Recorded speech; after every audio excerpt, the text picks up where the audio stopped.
Hello everyone, and this is lesson 5 in the Intro to Houdini series. So what we're going to take a look at in this lesson is something called LOPS, which is a brand new area in Houdini for lighting, look development and final rendering.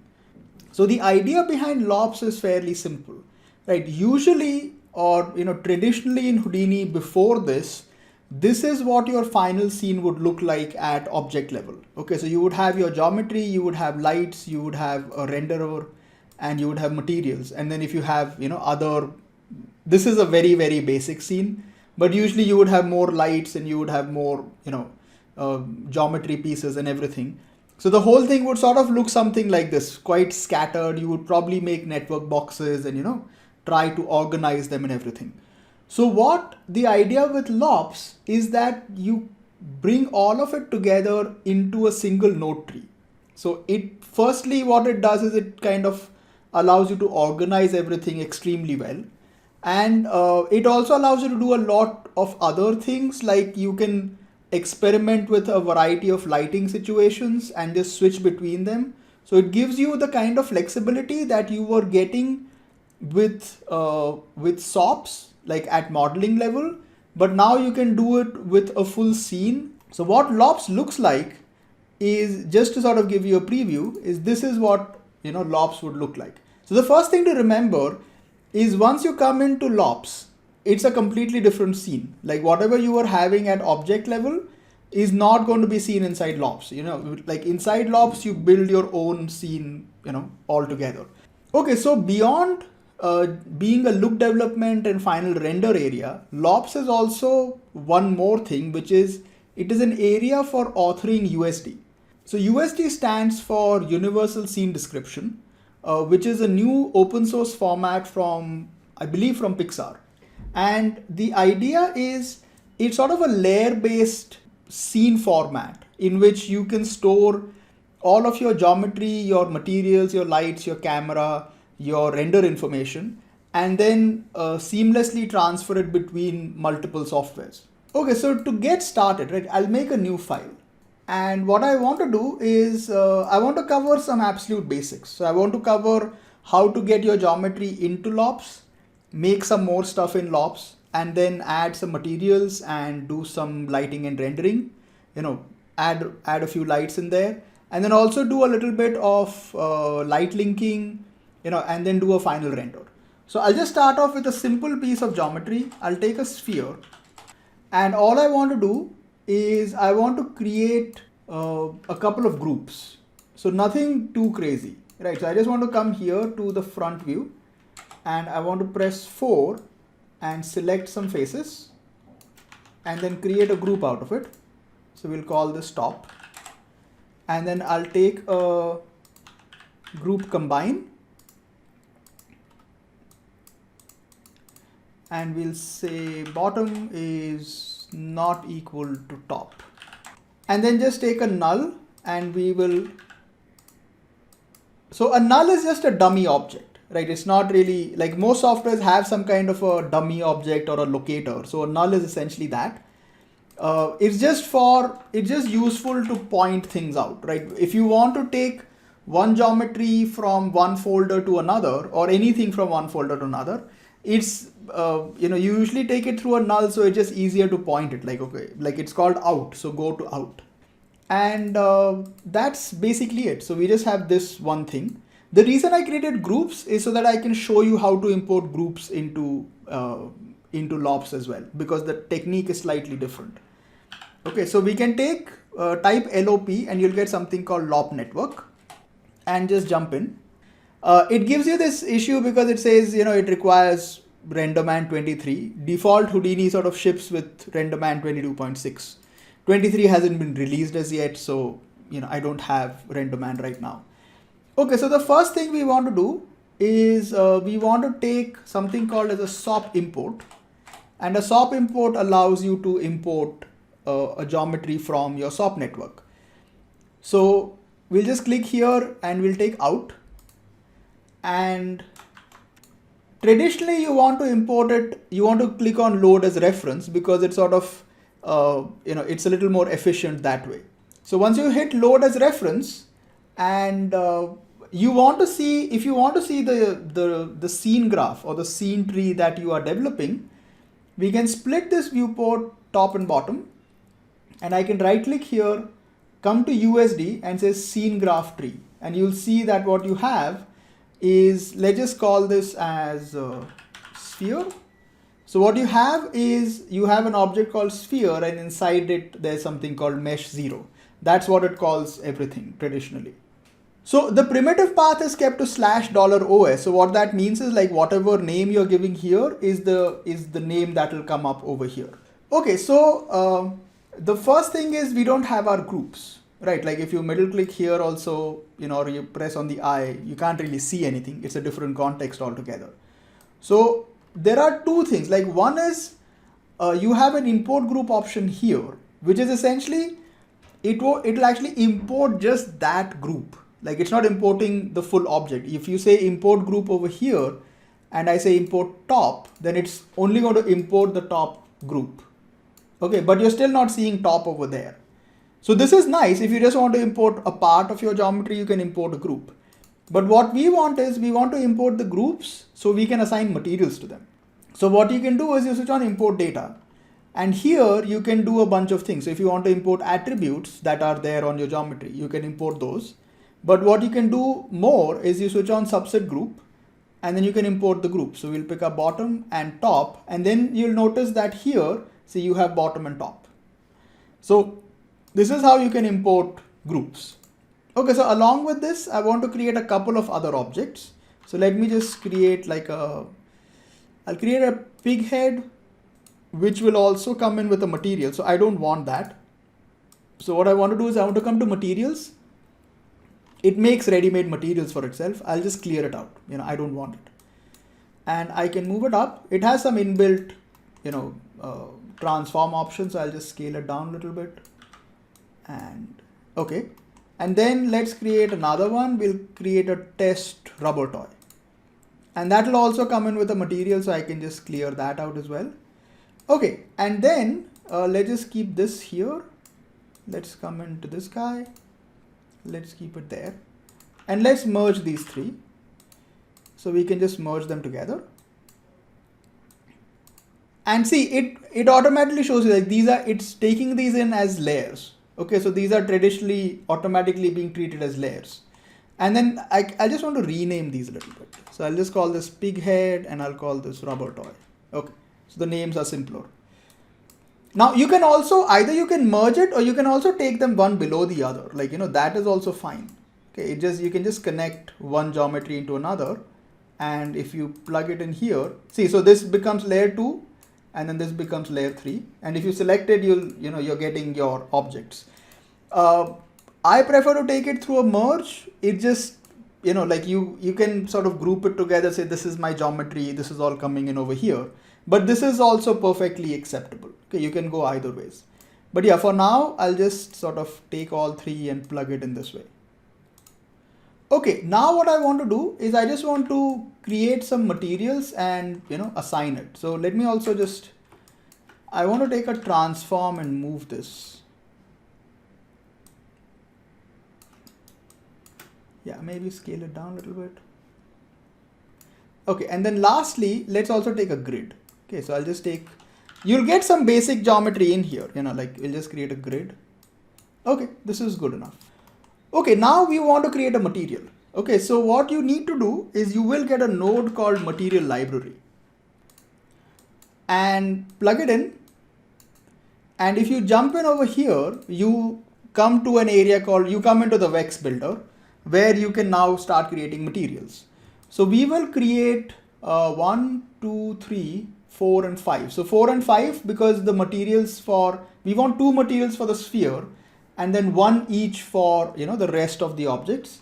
So press tab and take something called principal shader, which is the default, Houdini shader that comes in. And let's call this, let's just name them the way we want to name them. So Control C, Control V. So this is bottom, this, and then this is, let's call this toy. let's call this pig, and we'll call this floor. And let's just give them some color. So I'll make this say pink and blue. Just basic stuff, right? I'm not doing anything fancy here. And let's try green. Okay, and the floor we'll keep it to white. Okay, and then you come up and now you need to populate this. Like you need to tell that what is the material path and what is the material name. So Houdini gives you something very nice, which is you have this option here which says autofill. So switch on, click on autofill, and then whatever materials it finds inside, it will just, it takes the name of the material and then it puts in the path. Like it does that automatically for you. So you don't need to do anything. And then if you click here, you'll see that, you've generated materials. See, so your bottom, floor, pig, top, toy, which otherwise you won't see. Like if I clear these out, you'll see like there's nothing. So you have to do the autofill for, that to show up. So that is very important. Okay, then lastly, what I want to do is I want to assign materials. So I'll take an assign material, you plug it in. So what you can see now is rather than everything being very separate and you're trying to figure out what is going on, where is what geometry, where is which light, and all of that. Now you're sort of, you're almost doing all the SOP level stuff, but you're actually building a full scene. So you're assigning materials, you're going to add lights, all of that in a single node tree. So it becomes way more organized than what it was before. Okay, so now assigning materials is, fairly simple. You can just do a standard drag drop. Okay, so what I can do is with the sphere, I want the bottom and top. So like I can just in primitives drag the name of the group, okay, or the object itself, and then take the material. So I can just take bottom and drag it here and see, there you go, you've assigned your material. And then we'll add more. So we want 5 total. Let's add 3 right now. And then we'll take top and assign top. See, so as you're assigning, it starts showing up over there. Now let's take rubber toy and we'll assign toy. Yeah. And 2 more. So we want the pig. Sorry, wrong thing. Where's the pig? Yeah, so that's the pig. So the object comes on top and the material comes below. So that's the pig. And then the floor is here and that's the floor. Yeah, so there you go. So you've assigned materials to everything. Yeah, let me just take the rubber toy and move it up. Okay. All right, so this is the basic. All right, so now let's start adding some lights and we'll do a basic render. Okay, so the great thing about LOPS is you can directly render in the viewport. Okay, so that's a really nice thing. So what we'll do is I'm just going to take, again, we can plug this in directly over here as it keeps going. But what I want to do is I just want to create the light separately and then bring them in over here. Okay, so I'll just create a light. And what I can do, yeah, there is a small bug here. I think it's a Python error, but it's fine. It's not really causing any issues. And then take a merge and then we can merge these together. Okay, and then you can select the light and then we can just move this out and let's keep it here. And you have some basic options up here. So I'm going to turn this into a disk and point it in. Come to base properties and we'll just increase the intensity. And then I'll add another merge here. And I want to take a dome light. So just type in dome light. I can drop that in.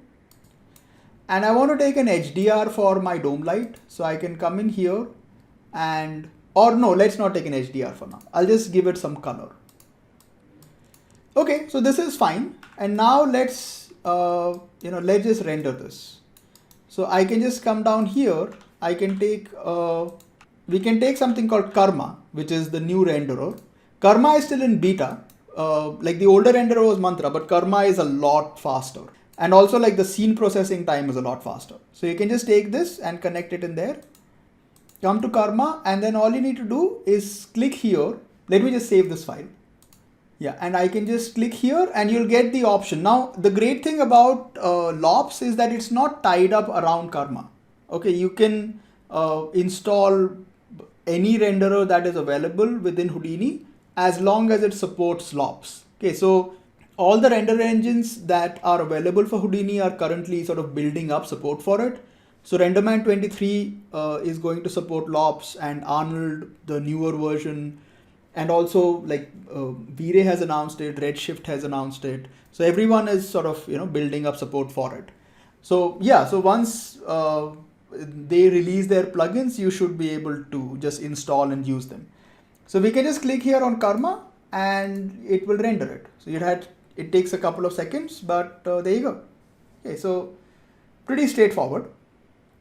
Now, if you don't want to see, these things in the viewport, and you can actually just navigate. So if you don't want to see the lights in the viewport, you have options over here. So if you don't want to see the selection, you can turn that off. If you don't want to see the lights, you can turn that off as well. And let's do one thing. Let's just come to the lights, and I'm just going to increase the intensity a little bit. That's looking like a Pokemon ball.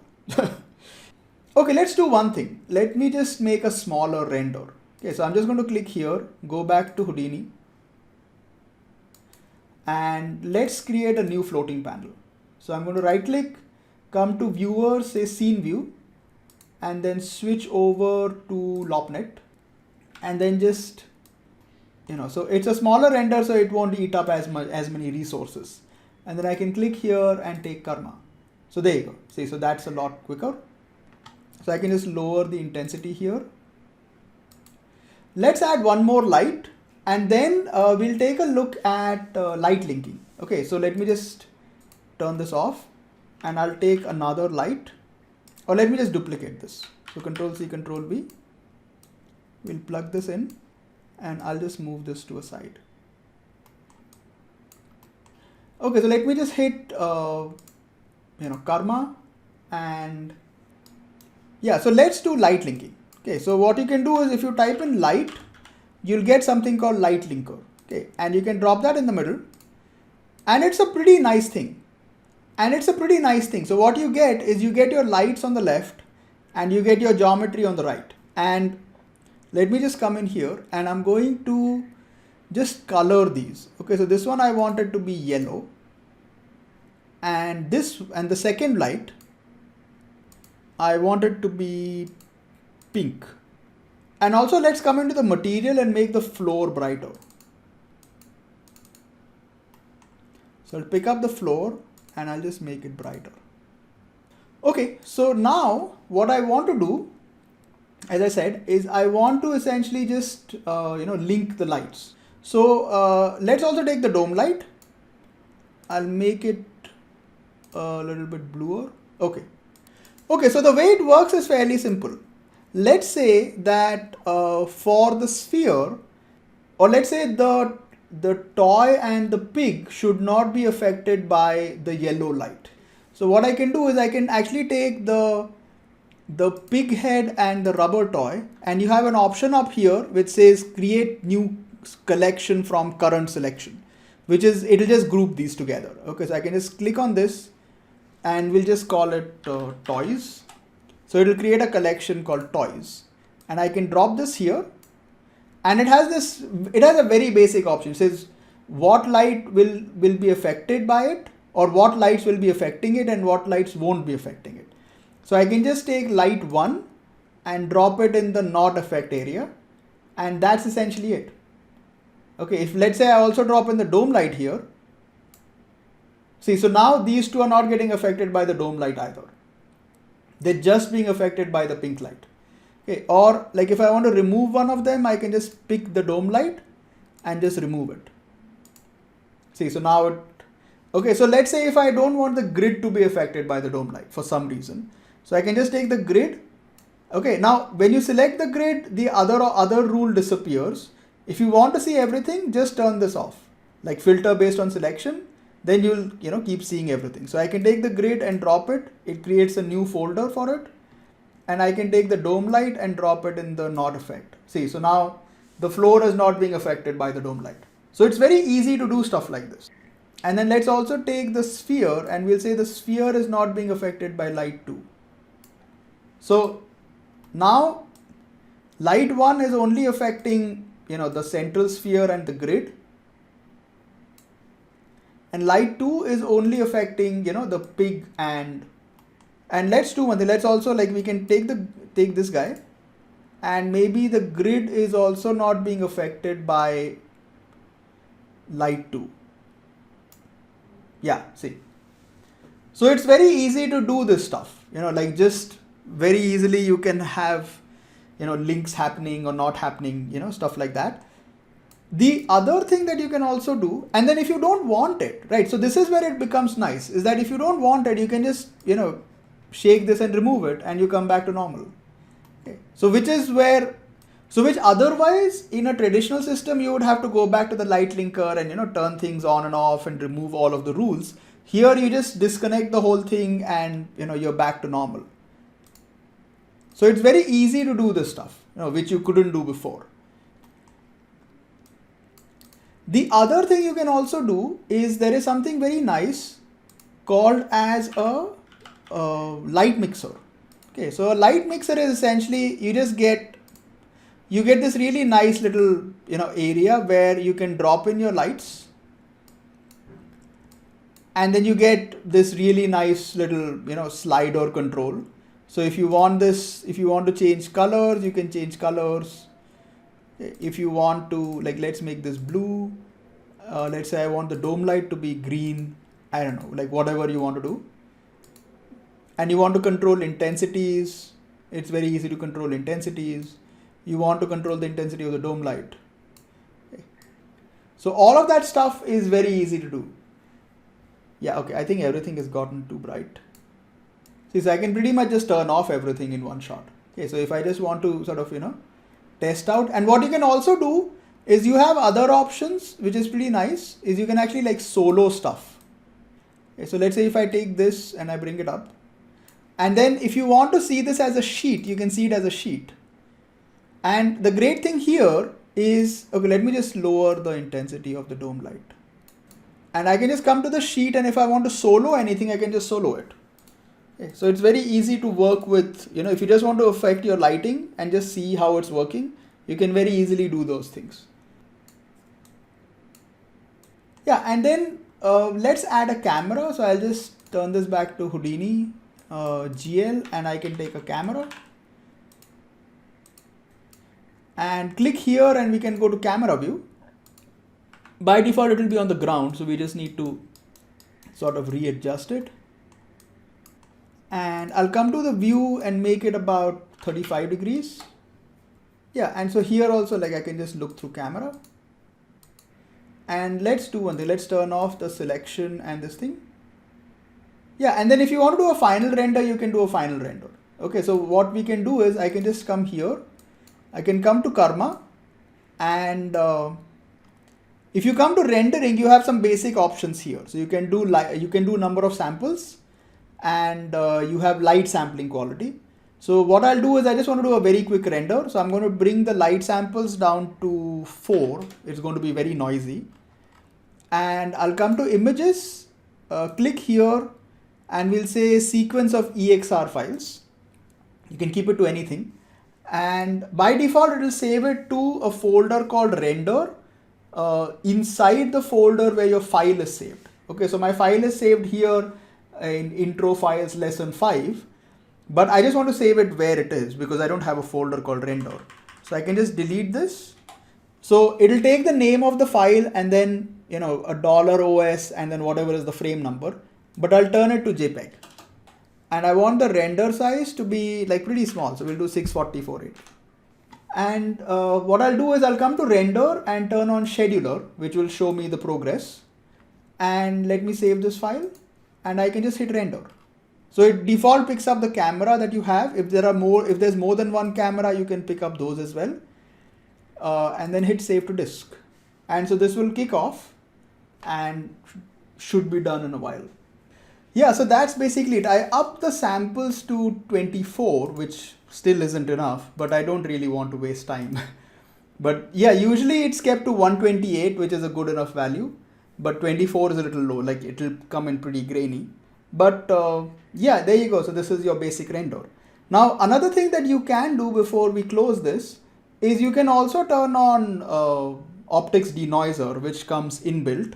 So let me just turn that on. So if you, what you can do is you can come to images and turn on optics denoiser. And then if we bring this in,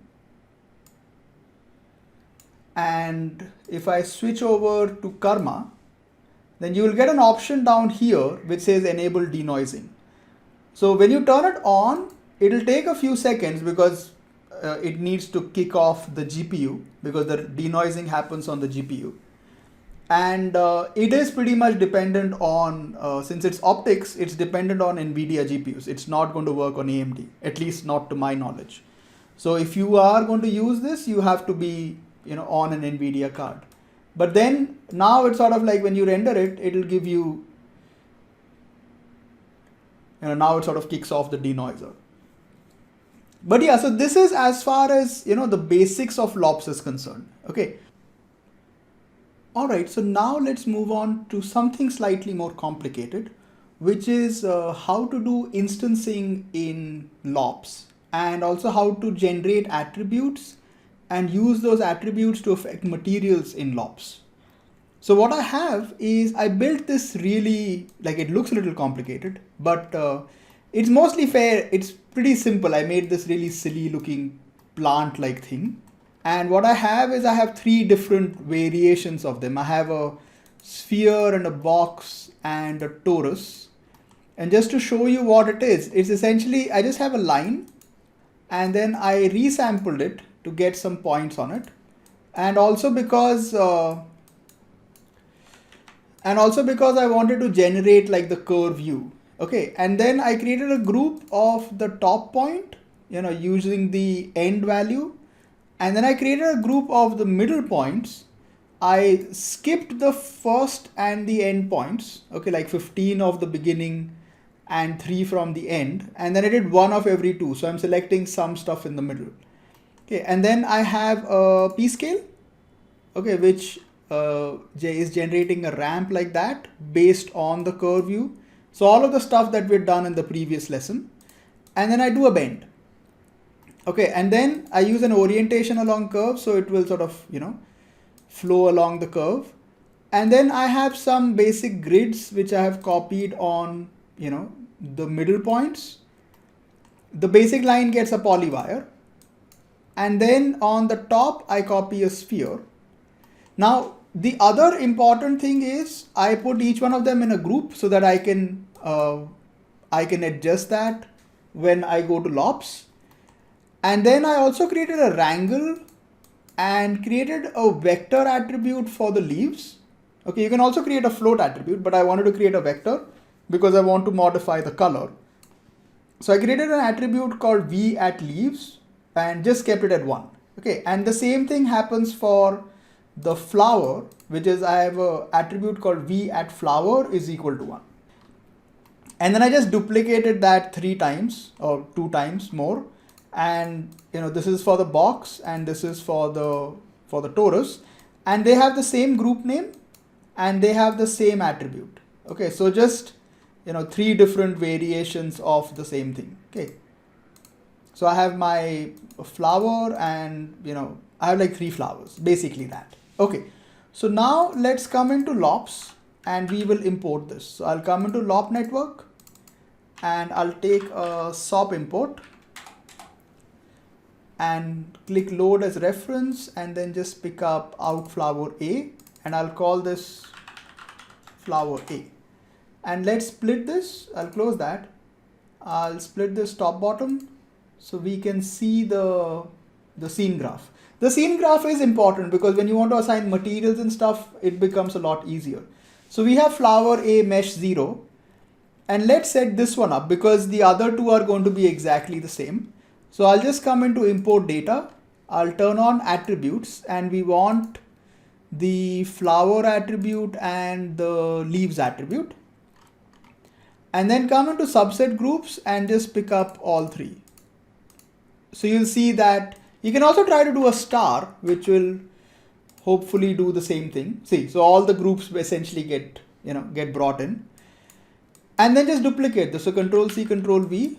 This will be flower B, and then Control C, Control V, and this will be flower C, and the same thing up here. So I'll get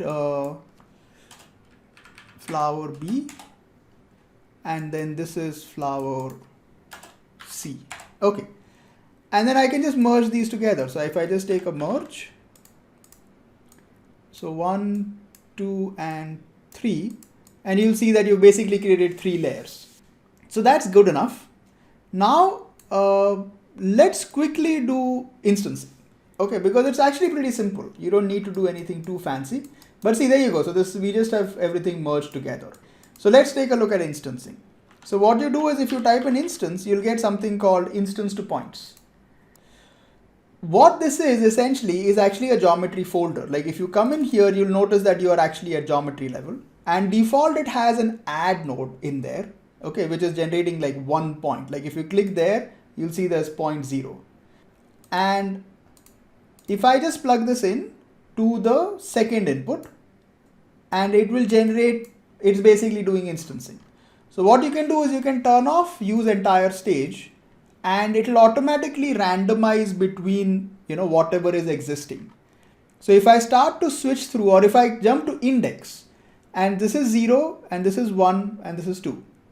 Okay, so pretty simple. But if you want to be a little more organized, what you can do is we can create a collection out of this. So let's do something called as stage manager, and just plug this in.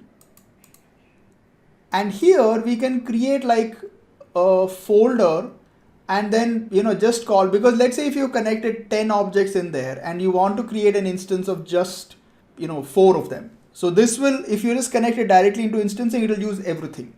Okay, so what you can do is I can just click here, and I can create a folder called flowers, and then just take all of this and drop it in there. Okay, so you've created a folder and have that. And then we want to convert this into what's called a collection.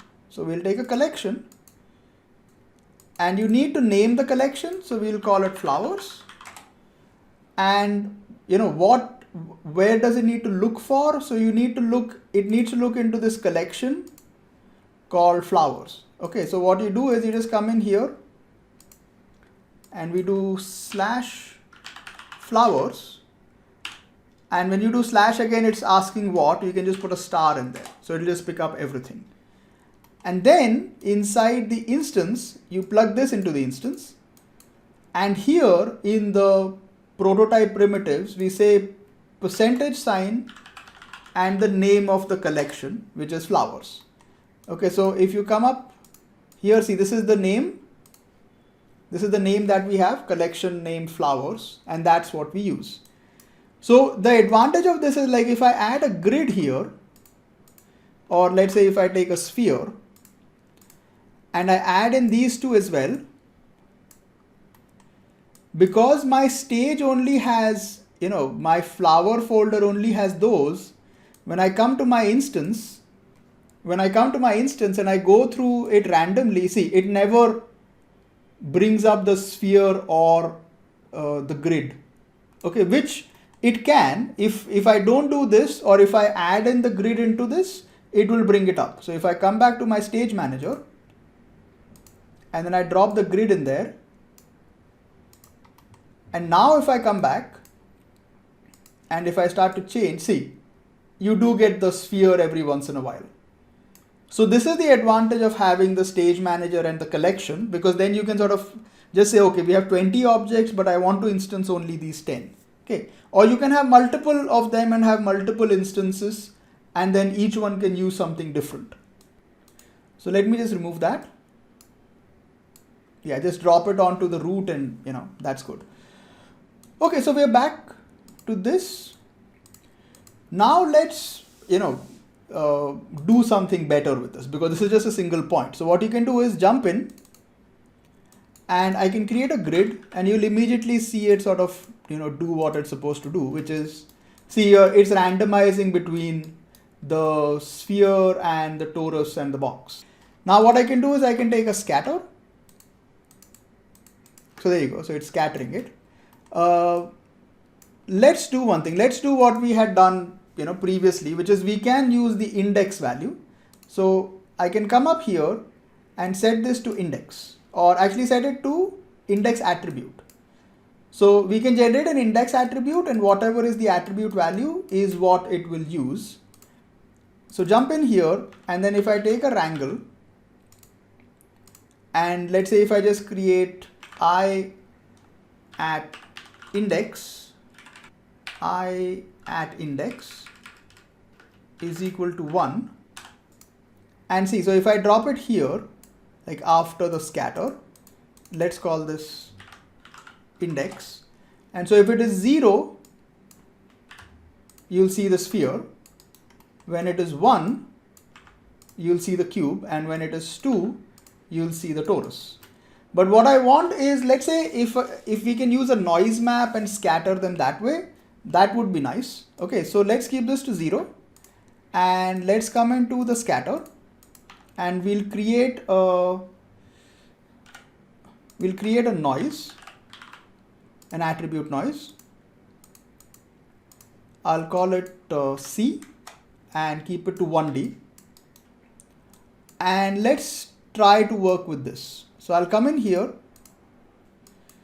and we'll say let's do ch ramp, and I'll pick up let's call this I, and we'll pick up at C and click this, and let's see if this works. So firstly, let's come in here and we'll say remap it to 0 to 1. And then here, let's try something. Like, let's take this to 2. See, so there you go. So you're getting some amount of stuff happening. Okay, but let's do one thing. Okay, so because we can directly just set this as high as we want. But yeah, let's set both of these to constant. So this is constant and that is constant. And I'll set this here. Right, so this one is 1, and then I'll take another one, or let's take this, and this is 2. So you're getting a step, but there you go, see. So what you're getting is you're getting this nice little, and let's also do one thing. Let's take a p scale. So we'll do at p scale is equal to the same thing, but a different name. So we'll do Control C, Control V, let's call it PS.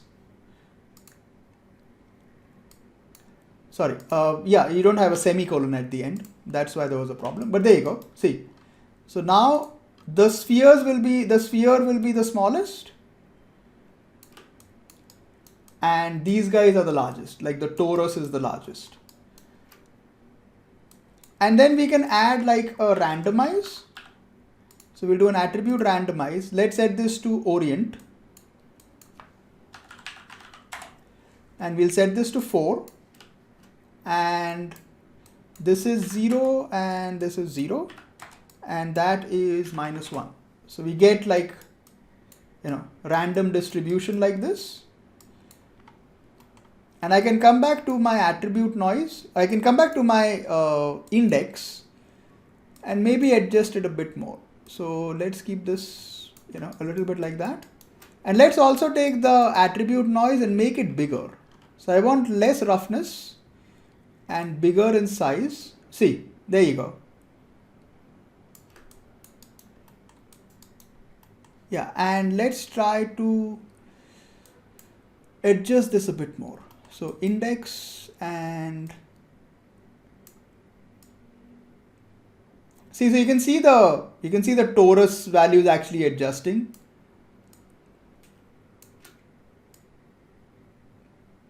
Yeah, or let's go the other way around, like let's make this smaller. Yeah, there you go. See, so that looks a little bit better. And if we want, we can up the scatter. Let's make this about 4,000. Yeah, see, so now you can very clearly sort of, find the difference. So let's take this, let's make it small,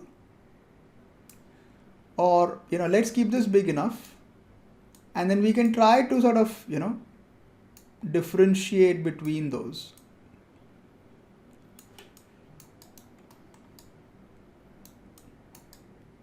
Yeah, so not bad. Yeah, so you have like 3 ranges then. Like the biggest ones are the spheres, and then the middle ones are the cube, and then the smaller ones are, are the torus. See, so you can actually like do something like that. And then if I take the attribute noise and adjust it, see there, that's how it works. So it's a pretty nice way to do this stuff. Okay, so now that we have, built this really random field, let's start assigning materials to it, and then we'll randomize the materials. All right, so now that we have finished instancing, let's start assigning some materials. So I'll just open up my USD scene graph, and let's create a material library, which we can drop in the middle. So this is, I think this is like it's probably like a Python error. It's a bug. It'll probably go away in the next build. Okay, so I'm just going to jump in, and yeah, let's do one thing. This sphere that I had made, this is pointless because I was just trying to show something. So we'll get rid of that. Okay, so I'll just jump into the material library. I need 3 materials, I need 3. I'm not going to give anything to the grid. So I need one for the plants, one for the stem, and then one for the flower. So I'll just take a principal shader, and let's call this flower, and I'll make it reddish or pink. Okay, and then these are the leaves. Let's make that like greenish, and this is the stem, and we'll make it like a light brown. Okay, and then come up here and say autofill, so you'll get your materials, and then let's take an assign material, and we'll just assign them. Now assigning is a little different this time, because what we have is we have 3 objects and they all have the same group name. So how you can assign now is, let's say I take the flower group from flower A and I drop it over here, and then I take the flower material and I assign it. So you'll notice that only the sphere turns pink. Okay, and the box and the torus haven't turned pink. So what we can do is, that's actually flower ABC. So if I replace the A with a star, it will assign to everything that is called flower. Okay, so that's how you do it. So when you have 2-3 objects which have similar names, or you should actually keep it that way. So you give them similar names, but with an ending that is either numerical or ABC, and then just replace it with a star, when it comes time to assigning materials. So we'll create 2 more. And so we want leaves and we want stem, and then assign the material. So this is leaves and that is stem, and then just replace the same thing. So this is star, yeah, and then this is also star. Yeah, okay. So this is where we are. So we've assigned our shader, and we have this. And let's just hit a render and see what we get.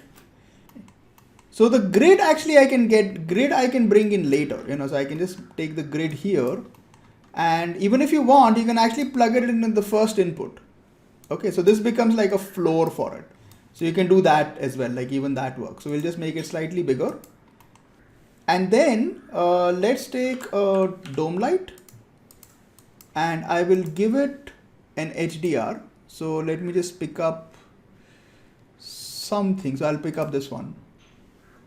You can pick up anything, like I won't share the HDR, but you can take an HDR from HDR Haven or whatever you have, like it's fine. And then let's take Karma and we'll hit a render. Okay, so I'll create a new window. So we'll say scene view. Yeah, when you unlock it, it jumps to, where you are supposed to be. And then just change this to Karma. And if you've done everything right, we should see our materials. So there you go. See, so you have your materials. If you don't want to see the dome light, just turn this off, which says display light guides. And you can spin it around. So yeah, so we have our, object with materials. All right, so now what we want to do, which is why we've created all of this, is I want to randomize these materials. Okay, so I want to randomize the material on the leaves and the material on the flowers. So the way to do it is the two attributes that we had created, right? So if we come to our objects and we have those two attributes that we have, flower and leaves. And what you can do is, if we come into our material library, and I'm going to bring in those two attributes. So we'll take a bind, and they were vector attributes. So we take 3 floats and we call it flower, and I'll do Control-C, Control-V, and this is leaves. And I can just plug in, and I'll plug them into the base color. Okay, so they both go into base color. So if we render right now, it should all just be white. Just hit a restart. If it again keeps showing you pink. Yeah, so there you go. So it's all white. Yeah, so we're good. So the question that comes up now is, how do you randomize this?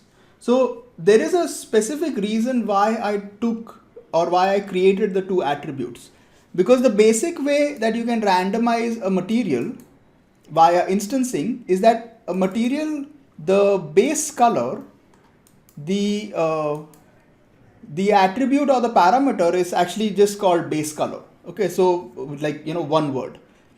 And if I created an attribute called base color and randomized it, it will do the work. So just to show you that, okay, I'll just disconnect these and let me just hit Karma and again just hit restart, because sometimes it doesn't update. So what I can do is, if I come into my instance and then you take an attribute randomize, and we'll call it base color. And here as well, it's a vector because it's the actual color value. So we will set it to, the dimension should be 3, and we'll set the attribute name to base color. And this is fine. It's 0 to 1. It's just randomizing it. We plug it in, and then you come to the top, and it has this area which says point attributes to copy, and we type in base color. So the attribute that you had created. So if you've done everything, what's going to happen is hopefully this. So what it's done is it's randomized everything, because every material has the same parameter, right? So every material has a parameter called base color. So when you randomized base color, everything got randomized. So when you want to randomize just specific properties, okay, so this is another thing to remember is, if you come into your material and if you look at, any of these, then this is a parameter called IOR, or this is a parameter called rough. Okay, so when you want to, if you want to take a material and just randomize the roughness value, you can just create an attribute called rough at instance level, and that will work. But in our case, what we want is, I just want to randomize the flower color, okay, or the leaf color. So now I can just plug in the flower to base color. Let's come back to our instance. And I'm going to not use base color. I'll rename this to flower.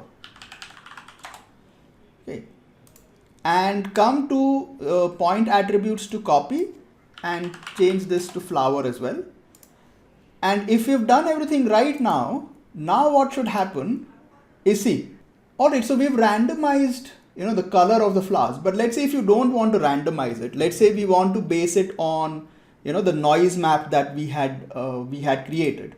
So let's jump back into the point instance. Let's also take the, let's call this index and scale.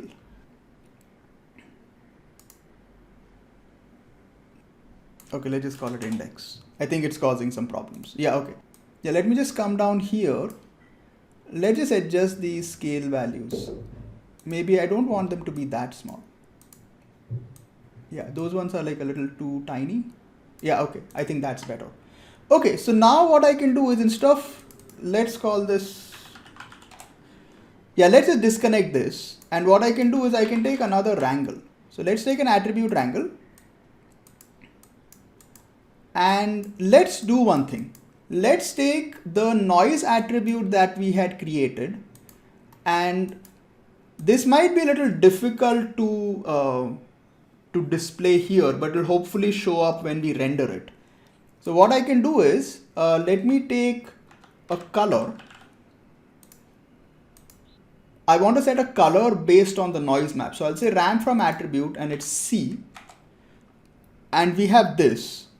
And then what I can do is I can take my flower attribute. So v at flower is equal to at CD.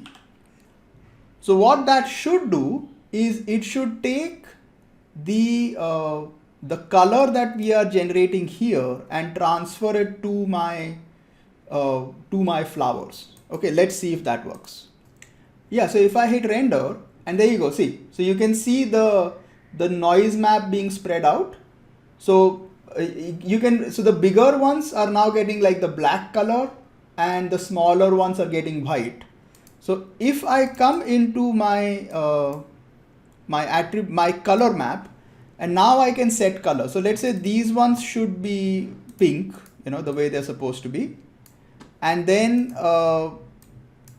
it becomes slightly, say, yellowish. And then the smallest ones are, like more yellow, like that. And let me just sort of bring this in. Yeah, so there you go. See, so now, the smaller ones are greenish, and then the cubes are, a little more orange, and then the big ones are pink or purple, whatever. So this is how you can sort of, not just randomize, but we can use the existing attributes and adjust colors. So similarly, let's say I want to also modify, the leaf color. So let's come back in here again, and I will create, let's call this as flower. And let's come back, let's put another, we'll put a randomize. Let's call it leaves. So the attribute name should be the same name that you have created. So it will be leaves. And what I want to do is I just want to keep it to green. And let's try 0.2 to about 0.5. So what should happen is we should mostly just get a very dark green. And then come to instance to points, and here we'll type in leaves. And then just make sure that if we come up to our material library, then the leaves is connected to base color. Okay, so now let's see if everything works. So if I come in here and I hit karma, and see, there you go. So the leaves have gone to like a darker green. If we zoom in, we should be able to see it. So I'll just scale it up. And see, so the leaves are, dark and light green, and then the flowers are getting, the colors that we have decided. So this is how you can actually, not just randomize values, like we can randomize it further. Like let's come into instance to points, and I'll make this 0 to 1. Let's also add a little bit of reddish to this. So let's make it 0.2 and 0.7. 0.7 might be a little too much. Let's try 0.5. Okay, and then let's also do one thing. Let's come to the flower color here and let's make this something else. What can we make it? Okay, let's make it blue just for fun so that, and let's make this a slightly richer color as well. So we'll make it reddish or more orange. Okay, and let's make this slightly dark. And yeah, there we go. Okay. Yeah, so if I zoom out a little and we look at them, see, so the leaves have more variation now. And so the small torus, they are blue, and then the boxes are more orange, and then these are, All right, so this is how you can instance objects and you can randomize them, and you can also use the attributes that you have created to randomize their shaders, in any which way that you want. All right, so now let's take a look at a final scene where I just want to do some basic sort of like PBR shading and rendering. Okay, so I have built a scene, but we'll sort of build it again from scratch. And what I have is, I just have this base object that I have, and I have a rubber toy. Okay, and then we're just going to create a shader for it. So I built a shader for this in Substance Painter, and I have the 4 basic. So I have the diffuse, the roughness, the metallic, and the bump map, and then we'll just apply it and do a render. Okay, so I'm just going to create a LOP network. I have one that already exists, but we'll build one from scratch. So I'll just go into SOP import.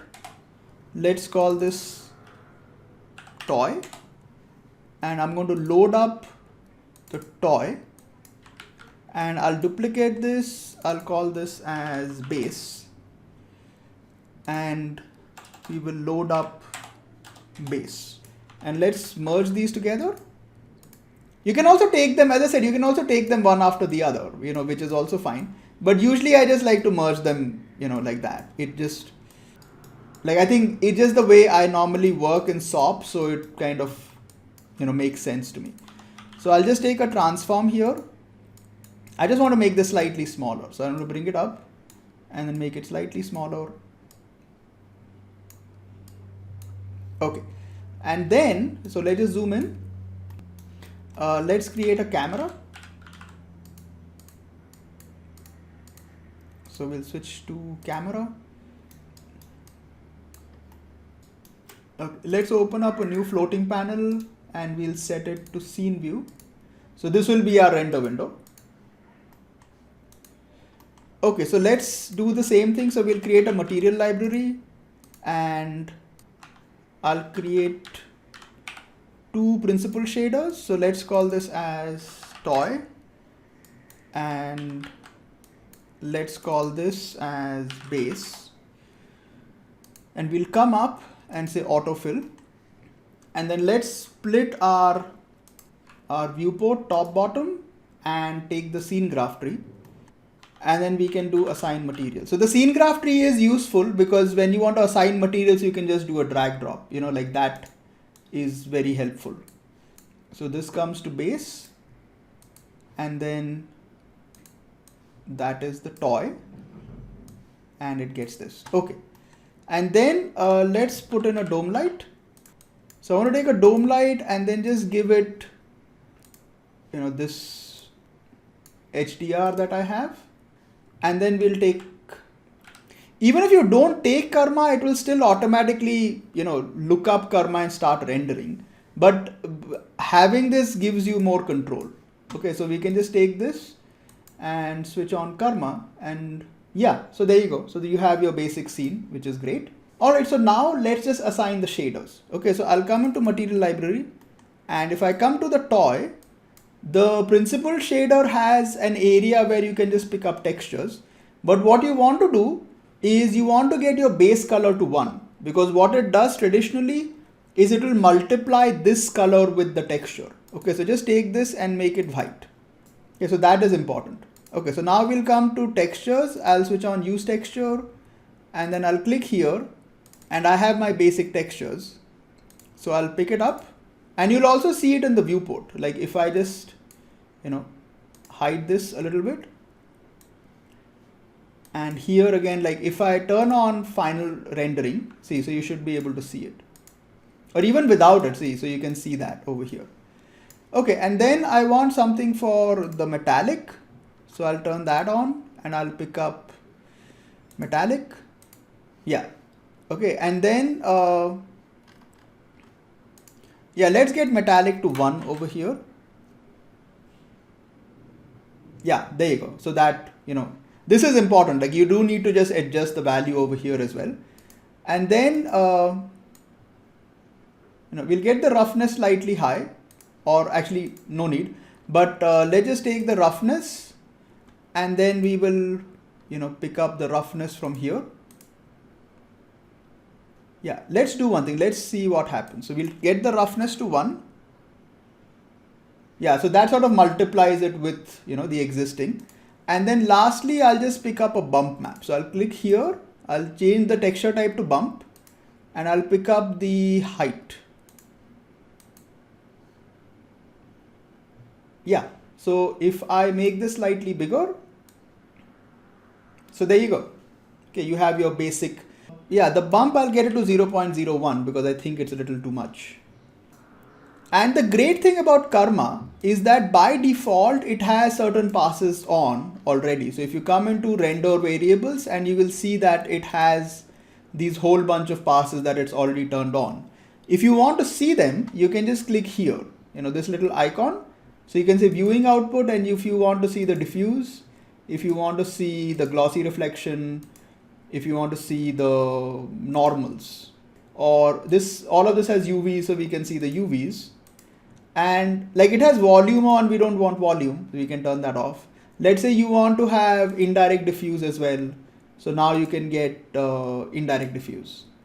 And that's essentially it. So now if you want to render it, we can just come into rendering, and I will turn on, I'll come to images, output picture, and I can say output EXR file.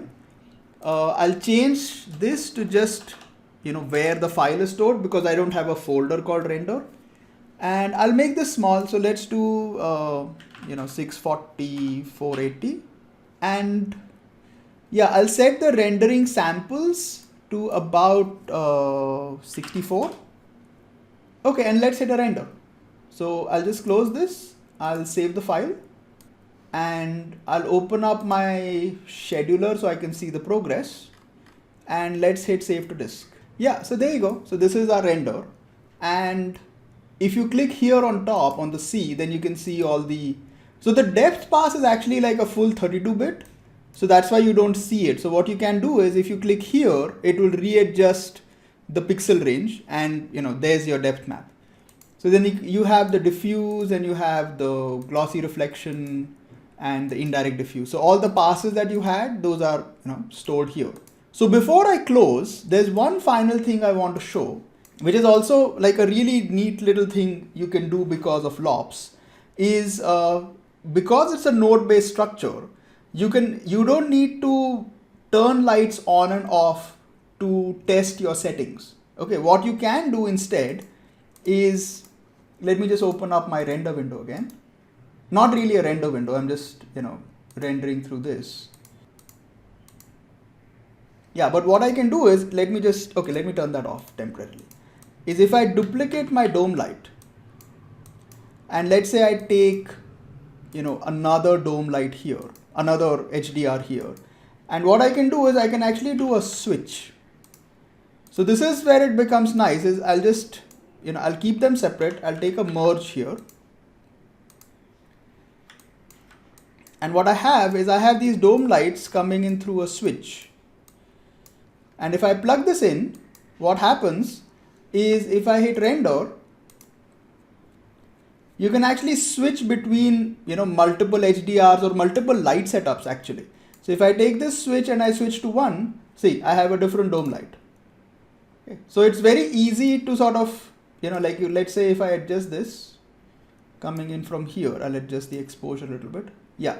So I have one dome light, which is like this, and I can come in here to my switch and I can check, a completely different dome light. And then maybe if I want to have, just a single, area light coming from top just for fun, like let me just put in an area light here and I'll just zoom out. We'll go to 3, or 2. And let me come up. I'll change this to, let's say disk. And let's say if I want this to also have a dome light, so I'll do Control C, Control V, and we can merge these two together. So what's going to happen is when I hit Karma, so what I have is I have this one light here, which let me just increase the intensity. Let me try to make it, I don't know, yellow. Okay, see, so you can see that on top. And I can push it to a side here. There we go. Okay, so we have this one light, and then if I don't want that, I can go to 2. So this is just the dome light, and then if I come to 0, then it's a completely different HDR altogether. Okay, so this is the end of it, of our entire lesson on LOPS. But I just wanted to show this so you get an idea of, what is the advantage of this, right? Like why have this node-based way to build your scene is because you can do stuff like this. You can actually have like multiple scenes and multiple light setups. Like you can have an interior and you can have a daytime setup and a nighttime setup and just switch between them with a single, switch input, like it's as simple as that. So that is why a system like this is pretty radical. You can do a lot more with this, which otherwise through a standard way would definitely take a lot longer or actually be a lot complicated, right? Like if you have 4 different light setups and then, you turn on those lights, you turn off these lights, takes a lot longer to do. But anyways, this is the basics of LOPS, and that's basically it.